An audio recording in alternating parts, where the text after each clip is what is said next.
Happy Tuesday. Last week, the clergy of Virginia met for 3 days for our fall conference at Shrinemont entitled Courageous Conversations. This was a follow-up to a previous conference at which Lakeisha Cook, an African-American, and Courtney Caldwell, a Caucasian, facilitated the exploration of racial issues with us, both clergy and lay, a majority of us being white clergy. Personal reflection was promoted along with honest sharing to help us grow more aware of how colour impacts our daily lives. The lives of Black, Indigenous and people of colour, BIPOC is the acronym, particularly being negatively affected. An important, illuminating and impactful exercise that we did was a survey in which we were white and Black asked to rate our experience because of my race and colour, We were asked questions such as, because of my race and colour, I can be in the company of people of my race most of the time. I can go into most supermarkets and find the staple foods which fit with my racial or ethnic traditions. Because of my race and colour, I can go into a hairdresser's shop and find someone who can cut my hair. I am never asked to speak for all the people in my race.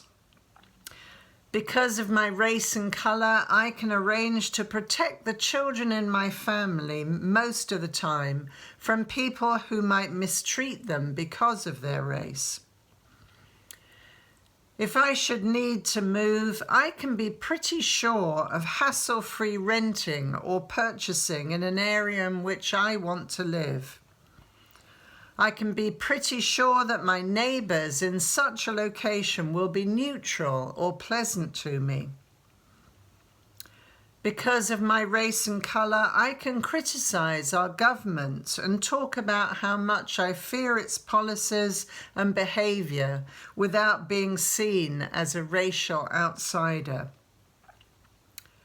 Because of my race and colour, I can comfortably avoid, ignore or minimise the impact of racism in my life. We were told to score our answers to the questions. A 5 meant often true for you, 3 sometimes true for you, and 0 seldom true for you.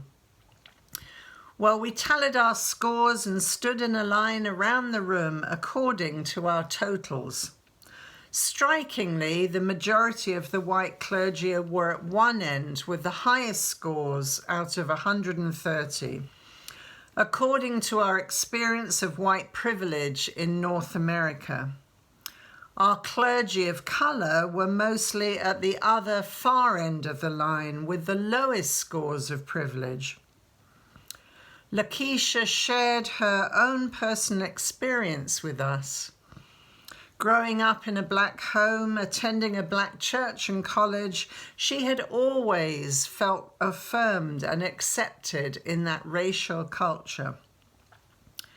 But then she had to move for work to Arizona, where she was one of the few Blacks in her town and work. We watched her run between the divided white and Black cultures as she went from full acceptance to the stress of not fitting in. In Arizona, in this different racial environment, she was too often rejected, stared at, and uncomfortable. And if it was tiring for us whites to watch Lakeisha run between the cultures back and forth, how exhausted must Lakeisha and the millions of BIPOC people feel every day? And finally, we were asked how the institutionalized, prejudiced racial system in the USA has harmed whites and damaged our humanity too. How has racism impacted us all, narrowing our vision and hardening our moral arteries, even without our being aware? And may God continue to open our hearts and minds to one another as we discuss the various important issues impacting our country and move forward into the good work that God is inviting us to do. Have a great week.